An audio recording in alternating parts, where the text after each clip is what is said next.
Good morning, my name is Umberto Mucci. This is We the ItaliaNews, a daily podcast regarding Italy under coronavirus times. Today is Thursday, May 28th, the 25th day of Italy in phase 2 of this crisis. Yesterday, 0 infections in Marche, Trentino Alto Adige, Umbria, Valle d'Aosta, Basilicata, and 0 coronavirus deaths in Marche, Abruzzo, Trentino Alto Adige, Umbria, Sardinia, Valle d'Aosta, Calabria, Molise, and Basilicata. Unfortunately, the number of coronavirus deaths recorded yesterday in Italy is back over 100. The new cases reported yesterday are 584, 65 in the sole Lombardy. With more than 20,000 confirmed cases, the province of Milan has so far been the province most affected in Italy by the coronavirus epidemic in absolute numbers. But if we calculate the cases in relation to the number of inhabitants, the 5 provinces most affected are Cremona, Piacenza, Lodi, Bergamo, and Brescia. 4 are in Lombardy, 1, Piacenza, is in Emilia-Romagna but on the border with Lombardy. These 5 provinces are the only ones where people tested positive for COVID-19 are more than 1 in 100. The Italian province with the lowest incidence of coronavirus on the population has so far been that of South Sardinia, which includes the southern part of the island with the exception of the metropolitan area of Cagliari. In South Sardinia there were 97 cases out of a population of about 350,000 inhabitants, equal to 0.028%. In the last week, only 2 new cases have been registered in Sardinia and also in Calabria. And talking about good news from the Italian islands, Trapani in Sicily is the first Italian province really COVID-free.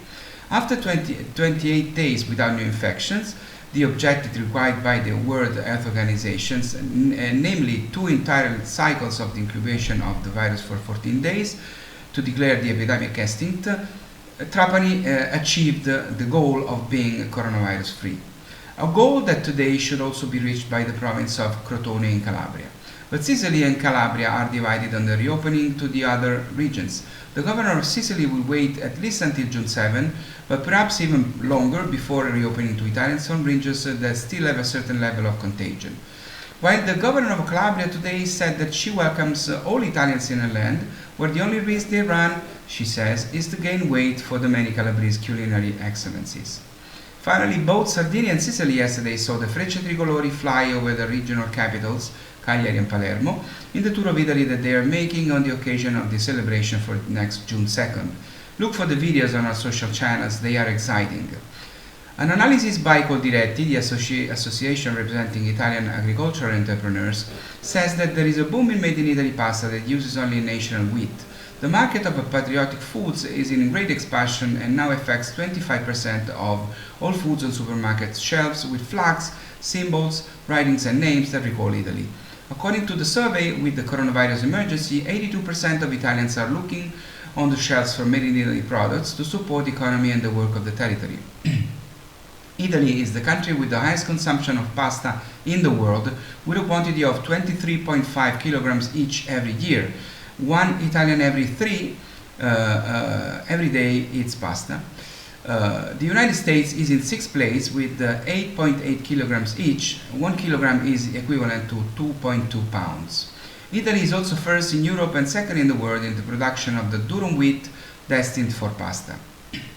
Yesterday I told you about the recovery plan in the Green Book announced by the Italian government.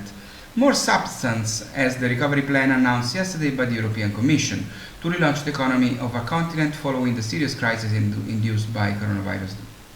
This plan contains 500 billion euros in non-repayable loans and 250 billion in loans to be repaid not before 2028 and not after 2058. Of these, Italy would receive 172.7 billion euros, 81.87 billion would be paid out as aid and 90.938 billion as loans. Italy is privileged because it is recognized that it was the first European country to face the COVID emergency, and its example has provided a fundamental contribution for the other countries that have been able to learn from our experience to manage the emergency in their territories. For the first time, the principle is affirmed that the EU budget does not have to be balanced but can get significantly in debt by issuing bonds on the international markets, as all state entities do. This is an important step towards greater European integration. This is just yesterday's proposal from the European Commission. Now it has to be approved by the European Parliament, where those who are elected by European countries every 5 years sit, and by the European Council, which includes the governments of the 27 European countries and where unanimity is needed. Since Austria, Denmark, Sweden and the Netherlands have already declared their opposition to non-repayable contributes and want there to be only loans, the negotiation is not going to be easy. The European states will only be able to spend this money on the areas of action on which the Commission recommends action to improve the economic situation of the state. The EU recommendations for Italy suggest strengthening the health system, mitigating the social effects of the crisis, improving education, making justice and public administration more efficient, and reforming the tax system. This, in my opinion, is excellent news. Unfortunately, Italy has shown in the past that it throws away too much money on unproductive but populist measures that do not produce any growth but only serve to favor the government in office by buying votes. What we need is independent guidance on how to use the money. So it's all for now, it's all for today.